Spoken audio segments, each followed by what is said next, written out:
Të dashur shqiptar, arkeologët francez kanë gjetur në Serbi, që quhej dikur Moezia e sipërme, një mbishkrim në latinisht. I dauni Apolloni. O zoti i madh, e çdo të thotë kjo, askush nuk e ka zbërthyer deri më sot sepse nuk e din që kjo nuk është fjalë latine. Kjo është fjalë ilire. Dauni do të thotë ujk në ilirisht, është origjina e emrit të Dakias. Dakia quhet Rumania. Është vendi i vampirit, të dashur shqiptar, ose Apollo ujk. Dhe gjë më e bukur është se quhet I dauni Apolloni. Dauni Apollon ose Apollo ujk. E njëjti Apollo ujk është regjistruar në Ulkinion, në Ulqin, të dashur shqiptar. Kjo është e mrekullueshme. Pra, dauni Apolloni është përkthim i Ulkinion Apollon. Ju betohem. Çmenduri. Qyteti i Ulqinit, që grekët thonë që ju jeni të ardhur, sepse fjala Ulkinion, gjoja është gjetur tek albanët në Skythi, domethënë në Rusi. Por në qoftë se është gjetur atje, këta janë pikërisht kolon i lirë atje, është e vërtetuar. Në veprën Argonautika. Tani, kjo është çmenduri. Deri në këtë moment që po bëjmë këtë film, nuk e ka shpjeguar njëri këtë fjalë, sepse askush nuk e di që kjo është pikërisht një mbishkrim për Apollon ujk. Nga e diun këtë, kjo është në fjalorin e Hezikiosit të Aleksandris, ku ai thotë që këta janë lirë të pastër, quhen daunoi, por është dhe një fis tjetër në daki daoi. Daunoi dhe daoi janë një ta gjë. Janë në fisi i Apollos ujk. Tani të dashur shqiptarë, fjala Apolloni, e dini çfarë është? Është rasa dhanore në latinisht, emri Apollos. Por latinët e kanë marrë këtë nga ilirët dhe helenët. Apolloni është rasa dhanore në ilirisht dhe helenisht, të dashur shqiptar. Tani, gjë më e bukur është kjo. Ky mbishkrim është gjetur po ashtu në Thraki, tek ilirët Thrak, dhe atje shkruhet në mbishkrim. Daunon teikos. Po ç'është kjo daunon teikos? E kam parë në fjalorin e gjuhëve indo-europiane, e kam përkthyer nga gjermanishtja në anglisht me fjalor, por këtë se kam përkthyer. E përktheva sot, të dashur shqiptar. E dini ç'do të thotë? Kështjella e daunëve. Fjalë për fjalë. Pra, daunon është emër në rasën kallëzore. Çfarë është kjo daunon? Një lloj si Arbanon. Çfarë është ky mali Arbanon? Në ilirisht. Por dhe në helenisht është një lloj, edhe në gjuhën e prygasve. Kjo rasa kallëzore është gjetur vetëm në shqip, në ilirisht, thrakisht, prygisht. Por dhe në gjuhën e Lykias, në Azinë e vogël. Të gjitha këto gjuhë mund t'i mbledhim si dialekte ilire. Kjo i ka çmendur grekët fare. Fare. Arsyeja pse kjo i ka çmendur grekët është kjo. Në Byllis është gjetur fjala tikai, që grekët nuk e dinin ç'do thoshte. E kam zbërthyer unë. Kjo është ilirishtja koine. Ilirët e kanë ndryshuar fjalën teikos, shumë si teikei, teikea, në tikai, sepse ashtu e dëgjonin ata, ilirët. Dhe siç e dëgjonin këtë fjalë shkruanin, do të thotë muret në shumës, në ilirisht. Dhe teikos është në njëjës, në ilirisht dhe helenisht. Daunon teikos ka kuptimin muri daun, por edhe kështjella daune. Fjala teikos ka kuptimin muri kështjellës dhe kështjell. Në helenisht. Ky është mbishkrim helen, por është quajtur gjuhë pellazge, sepse helenët nuk thon tikai. A thon teikos. Pra në thraki është gjetur origjinali. Daunon teikos. Muri i Daunit ose kështjella e Daunit, e ujkut, e Apollos ujk. Dhe kjo është gjetur në Serbi, por me shkronja latine të dashur shqiptar.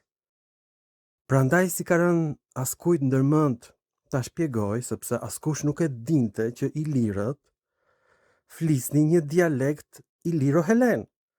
Dhe Daunit I thon ujkut në ilirisht, është sqaruar në fjalorin e Hezikujsit të Aleksandris, por jo në greqisht, të dashur shqiptar. Çfarë ka ndodhur? Ç'është kjo çmenduri? Të dashur shqiptar, ky është pikërisht mbi shkrimin në latinisht I Dauni Apolloni. Dhe është në rasën dhanore, sepse kështu shkruhet gjithmonë helenisht. Kjo rast është zhdukur në greqishtën e sotme, por ka mbetur në shqip. Është zhdukur në italisht, por ka qenë në latinisht. Pra, gjuha shqipe është gjuha më besnike e gjuhës ilire. Të dashur shqiptar, në gjuhën shqipe rasa dhanore është shkrirë me rasën gjinore. Pra ky mbishkrim kuptohet vetëm nga një shqiptar, prandaj se ka kuptuar njëri deri tani.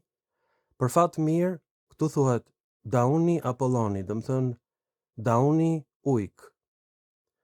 Dauni ishte perëndia e ujkut, Apollo bëhej ujk në dimër, dhe ai udhëtonte tek Hyperboreans në dimër, sepse do psohet dielli në dimër dhe sipas grekërve, Dauni merrte në dorëzim Apollon, diellin, gjatë dimrit, kur do psohej Apollo. Po ashtu Ulkinion ka të njëjtin kuptim. Apollo bëhej ujk në Ulkinion, qytet I lirë. Por Ulkinion është emër për këdhelës në helenisht, të dashur shqiptar, një lloj si Dyrachion. E kuptoni? Pra ilirët flisnin helenisht, por grekët nuk e dinin. Grekët thonë që ilirët janë të ardhur nga Skythia, nuk është e vërtet.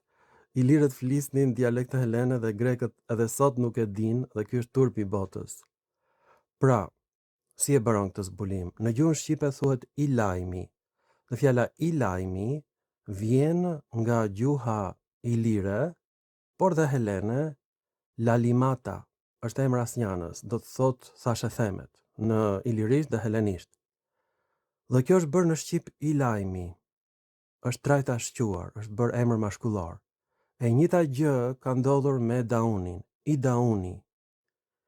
Dhe kjo është një qytet I lirë që ka qenë Albanopolis ose Beograd në serbisht. Beograd është përkthimi I qytetit Albanopolis.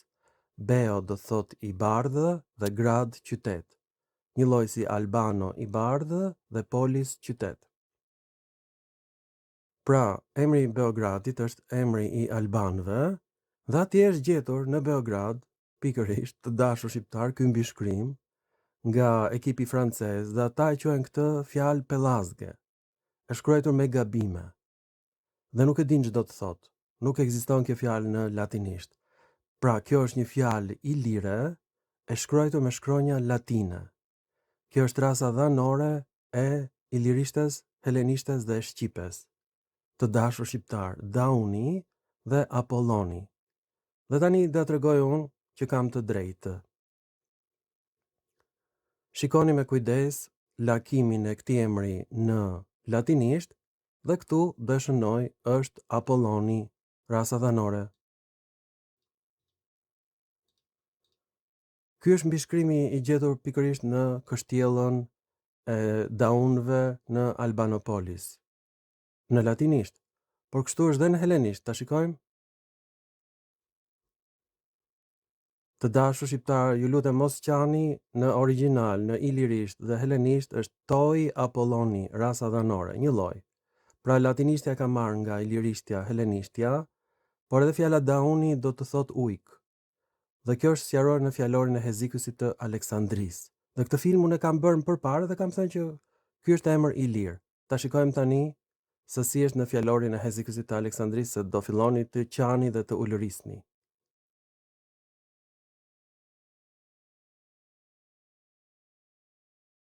Këtu jemi në rrënjën indo-europiane 374 dhe kjo fjalë është gjetur në gjuhën e Avestanit, në gjuhën e Indisë së Vjetër, por është gjetur në gjuhën e Prygasve, në Epir, e piri që është prygja ose bregu, një lloj si në shqip, dhe ky emër është në prygja Daos. Por është gjetur edhe në Azinë e vogël ku thuan prygasit, atje ishte Daoi në numrin shumës, domethënë ujqit. Dhe kjo shënohet për Apollon ujk. Po ashtu emri i Dakias vjen nga Daoi. Pra, sipas ezikusit të Aleksandris, ky ishte ethnikoni Daoi ose ujqit. Po ashtu kemi në Azinë e vogël fjalën pellazge, lydiane, kandaules, që fjalë për fjalë do të thotë mbytës i qenit. Ujku që është mbytësi i qenit. Kan i thonë qenit dhe daule është fjalë për këdhelse për ujkun, mbytësi i qenit. Po ashtu në Thraki është gjetur perëndia ujk, kan dauon, fjalë për fjalë mbytësi i qenit. Ishte ujku, ishte perëndia e luftës, po ashtu dhe perëndia e Apollos. Ndërsa në Iliri, pranë Pogradecit, të dashur shqiptar, janë gjetur disa kodra që gjithashtu quhen kandavia dhe kanë kuptimin mbytësi i ujkut. Është dhe një lule e tillë helmuese që quhet mbytëse e qenit. Tani këto janë quajtur dialekte indo-europiane deri në ditën e sotme dhe unë kam deshifruar këtë gjuhë indo-europiane, këtë mbishkrim, daunion teikos, fjalë për fjalë, kjo në greqisht do të thotë kështjella dauniane, në rasën kallëzore. Po ashtu, Oros Skardon për Shkodrën, është emër helen, e kuptoni, për malin e Shkodrës. Ndryshe në Shqipëri është mali i Sharrit, por në helenisht dhe ilirisht kjo ishte Skardon në rasën kallëzore. Po ashtu, Oros Arbanon është emri i arbrit të dashur shqiptar. Ky është dhe kryeqyteti i grekërve pontik në detin e Zi, dhe gjuha e tyre është shumë e ngjashme me shqipen. Ato i thon mizës myga, Cakoniasit në Lakonia të Spartës i thonin myza dhe në Shqip është miza. Është një lloj, dhe ky është zbulimi im. Në gjuhën atikës kjo është mia. Pra këto dialekte pellazge nuk janë të njëjta si i atikës. Pra grekët flasin përfundimisht vetëm dialektin e atikës. Dhe grekët vetë kanë zhdukur të gjitha dialektet e lashta ilire sepse i konsideronin barbare jo greke. Pra fjala daun është ilire, është e sigurt kjo, është gjetur edhe në gjuhën gotike, është gjetur në gjuhët slave, në të gjitha gjuhët indo-europiane me kuptimin shtyp, shtrëngoj fytin e qenit. Pra, i dauni është rasa dhanore. Pse? Sepse në të gjithë tempujt ilir, kujt i kushtohet monumenti daunit. Pra, rasa dhanore është ruajtur vetëm në gjuhën shqipe të dashur shqiptar, po kjo është lemeri të dashur shqiptar, sepse në gjuhën shqipe, forma e trajtës së shquar, iliro-helene është prapa vendosur emrit. E kuptoni apo jo çfarë ka ndodhur? Shqipja është trashëgimtarja e vetme e ilirishtes të dashur shqiptar, ose dialekteve ilire, ndërsa greqishta është një gjuhë akoma më e prishur. Nuk i ka ruajtur rasat e lashta ilire helene. Tani këtë film unë e kam bërë para disa vjetësh për daunët. Dhe helenët janë tërbuar fare kundër meje. Jo vetëm që nuk janë gëzuar, por janë hidhëruar pa mas, sepse ka dalë që greqishtja sotme është dialekti atikës, unë këtë nuk e dija, ndërsa dialektet e lashta të tjera helene, ose pellazge, janë dialekte ilire të gjitha. Në fjalon e gjuhëve indo-europiane këto quhen gjuhë indo-europiane. E pra kur shkruanin këta indo-europian, shkruanin në helenisht. Ata shkruanin daunion teikos, fjalë për fjalë, kështjella dauniane, në rasën kallëzore, daunion. Po kjo është çmenduri, është emër për këdheles, daunion, e kuptoni apo jo?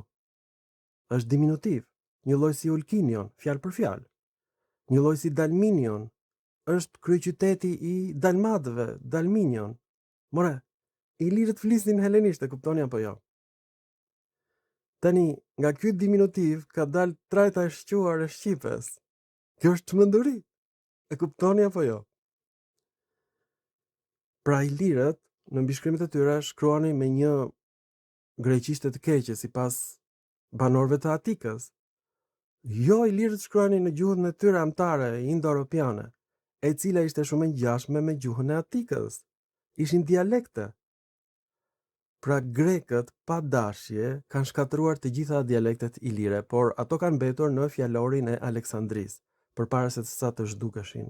Nga dim në këtë, grekët kanë shkatëruar vetë dialektin Cakonias të Spartës.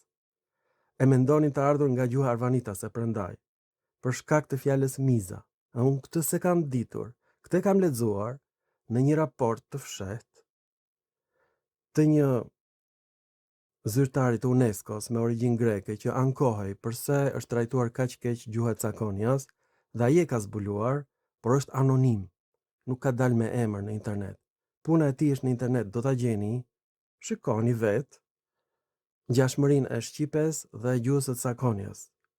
Ivata i thon ujët, banorët e Cakonias, fjalë për fjalë, si në shqip. Por pikërisht banorët e Cakonias kanë qytetin e Lules. Lule, fjalë për fjalë. Në helenisht sot kjo është luludhi, është fjalë për këdhelse, lulja. Këtë kam gjetur unë, qytetin e Lules, çmenduri. E ku e kam gjetur këtë? Në fjalorin e Hezikësit të Aleksandrisë dhe në enciklopedinë e Bizantit. Pra dhe njëherë, ilirët flisnin dialekte helene, shkruanin në helenisht, por një gjuhë e panjohur për banorët e Atikës, nuk e kuptonin dot dhe e quanin gjuhë barbare. Megjithatë, unë kam gjetur që në tragjedinë e tij Triptolemus, Sofokliu tallet me ilirët, thot është një gjuhë e shtrembër, iliristi. Pellazgjishtja ose iliristja është një gjuhë që shkruhet ndryshe nga gjuha e Atikës, sipas tij me gabime drejtshkrimore. Thosha unë, ç'është kjo? Pastaj shikoj një intervistë ku grindet një gazetar italian, Sgarbi, me Neritan Cekën, dhe kam parë këtë intervistë 14 herë. Dhe ai thot, Sgarbi, unë kam ardhur në Shqipëri me ftesë të një greku për të parë kështjellën e Bylisit. Dhe thot ai që këto mbishkrime në Bylis janë greke. Jo, thot Neritan Ceka, janë ilire. Pra nuk thot që janë shqiptare. Megjithatë, në dizertacionin shkencor të Neritan Cekës, të dorëzuar në Akademinë Franceze, pashtu në dizertacionin shkencor të babait të tij, Hasan Ceka, të dorëzuar në Akademinë Austriake, që të dy babë e birë, këto mbishkrime i quajnë greke. Përse do thoni ju? Sepse bëhet një diskutim atëherë në vitet 60 shumë i rëndësishëm, ku thuhet dhe vazhdon këtë diskutim edhe sot e kësaj dite, francezët thonë që kjo është gjuhë pellazge, sepse nuk gjenden në dialektin e Atikës. Shqiptarët kujtojnë se kjo është gjuhë shqipe. Edhe një herë, kjo është gjuhë e shkruar helene, por fjalët nuk kanë kuptim në dialektin e Atikës, por gjuha është helene. Është një lloj sikur të flasësh sot në dialektin e shqiptarëve në Malin e Zi, ose të Maqedonisë, ose të Çamërisë, ose arbreshët e Italisë, megjithëse kemi fjalë të ndryshme, komplet të ndryshme. Gjuha është shqipe. E njëjta gjë është për këtë gjuhë pellazge, edhe thrake, edhe prygase, megjithëse ato kishin fjalë të ndryshme, për shembull përdorin fjalë me bashkëtingëllor të zëshme, të pa aspiruara, ndërsa helenishtja përdor fjalë përkatëse me bashkëtingëllore të pa zëshme dhe të aspiruara gjithmonë. Ky është ndryshimi. Pra, një helen nuk kuptonte gjuhën e prygasve dhe as gjuhën e ilirëve, por kur e shikonte si shkrim, e kuptonte që ishte e ngjashme me helenishtën, sepse gramatika e gjuhës ilirëve, pellazg, e prygasve pellazg, lidianëve pellazg dhe thrakasve pellazg, kjo gjuhë është gjuhë helene. Çdo të thotë gjuhë helene. Emrat lakohen në përrasa si në helenisht, një lloj. Foljet zgjedhohen një lloj si në helenisht, por janë me kuptime të ndryshme. Në një dialekt i thon mbytësi i qenit, në një dialekt tjetër Apollo ujk, por po ti shkruash këto gjuhë, po të shikosh Mbi shkrimet e gjetura në kështjella, në tempuj, në stela të ndryshme, gjuha është helene. A kuptoni apo jo? Rasat janë helene. Tani, përfundimisht, i dauni, ai ujku, është një lloj si shqipja, i lajmi, nga lalimata, thashe themet, në gjuhën helene. Ka ndodhur e njëjta gjë me fjalën i dauni dhe i lajmi. Dhe ai që nuk di shqip, nuk e kupton që i dauni Apolloni do të thot Apollo ujk, por në rastën dhanore. E kuptoni apo jo? Kjo rast dhanore nuk është në greqisht, nuk ka. Greku i sotëm këtë nuk e kupton. Edhe po t'ja tregosh me shkronja greke, po ky mesazh është i shkruar në latinisht. Por fjalët janë helene. Por dhe ta shkruash me fjalë dhe me shkronja helene, një heles e kupton sepse nuk e ka rasën dhanore, kuptoni apo jo? Rasa dhanore është në ilirisht. More e kuptoni apo jo që kjo ras është në shqip, ilirisht dhe latinisht. Pik. Prandaj nuk është gjetur deri tani, e gjeta unë. Këtë zbulim e pash mbasi vrash të gjitha këto intervistat e Neritan Cekës, se si ai grindet me arkeolog të ndryshëm, është grindur dhe me një arkeolog spanjoll, i cili thot që Butrinti është grek. Jo, nuk është grek, është ilir edhe Butrinti, në fakt ka qenë ishull, i rrethuar me det, është bërë tokë. Edhe si kur t'ishte grek, ka qenë ishull dhe është bërë tokë, mbi të gjitha. Dhe Butrinti nuk e kanë shkatruar slavët dhe ilirët, por Butrintin e ka shkatruar kisha ortodokse dhe kanë ngritur me gurët e Butrintit kishën ortodokse të parë, quhet kishë paleo-kristiane, kisha më e vjetër në Butrint. E njëta kishë, ose më saktë 5 kisha janë ngritur në Byllis me gurët e Byllisit. Janë gjetur në kisha pjesë të tempujve, pjesë të stelave për të ngritur muret e kishave. 5 kisha janë ngritur në Byllis, të dashur shqiptar. Të gjitha muret nuk janë prishur nga shqiptarët, siç thot literatura greke, por nga kisha ortodokse. Tmer o tmer. Këtë do ta gjeni në të gjitha kishat e vjetra në Shqipëri. Të gjitha janë ndërtuar nga kisha ortodokse e Bizantit, që shkatroi tempujt pagan dhe ngriti tempujt kristian të parë. Ju betohem, në çdo kishë të vjetër do gjeni copa tempujsh, mbi shkrime të lashta për zotat pagane. Ky është një tmerr i jashtëzakonshëm që ka ndodhur. Po ku do i gjenin gurët pra ata? Morën gurët e banesave të lashta ilire. Përfundimisht, të gjitha kishat e ndërtuar në Shqipëri janë ndërtuar me gur të mureve pagan. Murit të ujkut, daunion teikos, fjalë për fjalë. Sot mësua. Na kanë akuzuar ne si shkatrues të qytetërimit helen, neve shqiptarve, në të gjithë literaturën greke, dhe duan të na marrin ne jo vetëm Shqipërinë e Jugut.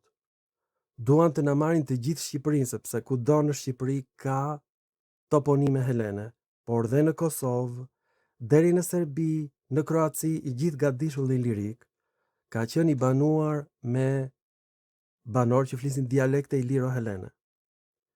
Dhe grekët i duan prap këto, por këto nuk janë vendbanime greke. Grekët kanë folur vetëm një dialekt të Atikës. Tani, këto interpretimet e mia i kanë tmerruar grekët, përse? Në qoftë se banorët e lumit të Thyamisit, çamët, janë vërtet ilirët, ata me filmat e mi do kërkojnë në Parlamentin Evropian me këto filma, me këto dokumente, tokat e tyre, sepse ata janë ilir, helen, çamët të dashur shqiptar.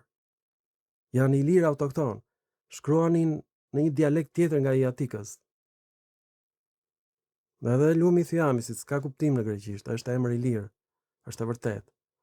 Ka kuptimin sakrificë në ilirisht. Sakrificë për zotat. Ju falenderoj të dashur shqiptar për dashurinë tuaj, për komentet tuaja, ju dua me gjithë zemër. Unë jam patrioti më i madh i gjuhës shqipe. Ju lutem kuptoni këtë. Dhe këto zbulime nuk do ishin bërë sikur Neritan Ceka të mos ishte grindur në televizion, që këto janë bishkrime ilire, jo greke, por me shkrim në dizertacion e tij ai ka thënë që janë greke. Edhe babai i tij Hasan Ceka këtë ka bërë. Dhe e kam me dokument në origjinal.